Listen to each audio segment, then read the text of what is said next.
কোনো এক রাজনৈতিক সন্ধিক্ষণে এসে যেন থেমে গেছে ঘড়ির কাঁটা। লাতিন আমেরিকার আকাশে এখন ভাসছে নতুন এক প্রশ্ন।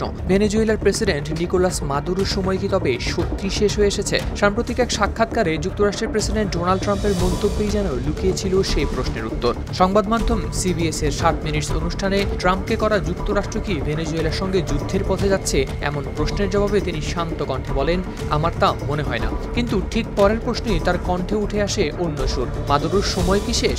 উত্তরে তিনি বলেন, হ্যাঁ, আমার তাই মনে হয়। সংবাদ মাধ্যম AFPর প্রতিবেদনে প্রকাশ পেয়েছে সেই তথ্য।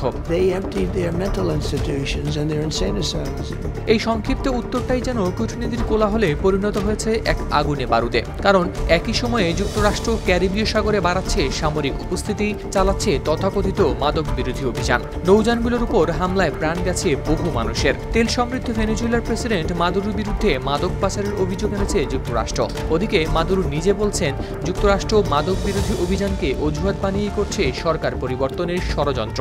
তার দাবি, এটাই সেই পুরনো খেলা, দেশটির তেল সম্পদ দখলের খেলা। রাজধানী কারাকাসের রাস্তায় এখন উত্তেজনা আর অনিশ্চয়তার ছায়া। কেউ কেউ বলছে, ইতিহাস যেন আবার লিখে ফেলেছে নিজেকে, যেমনটা হয়েছিল ইরাকে, লিবিয়ায় বা সিরিয়ায়। গেল কয়েক সপ্তাহে যুক্তরাষ্ট্র ক্যারিবীয় সাগর ও প্রশান্ত মহাসাগরীয় এলাকায় অন্তত 15টি নৌযানে চালিয়েছে হামলা। এসব হামলায় নিহত হয়েছেন অন্তত 65 জন। সবশেষ হামলাটি হয়েছে গেল শনিবার। লাতিন আমেরিকার বিভিন্ন দেশ সমালোচনা করেছে এসব হামলার। সমর বিশেষজ্ঞরা বলছেন, সেপ্টেম্বর থেকে শুরু হওয়া এসব হামলা আসলে চিহ্নিত পাচারকারীদের বিরুদ্ধে হলেও তা এখনও বিচার বহির্ভূত হত্যার শামিল। আর সবচেয়ে বড় প্রশ্ন, ওয়াশিংটন এখনও পর্যন্ত কোনো প্রমাণ দেয়নি যে এই টার্গেটগুলো সত্যিই মাদক পাচারের সঙ্গে জড়িত ছিল। তবে রাজনীতির মঞ্চে সত্য মিথ্যার চেয়ে বড় বিষয় এখন ক্ষমতা। হাওলাদার শামীম, RTV।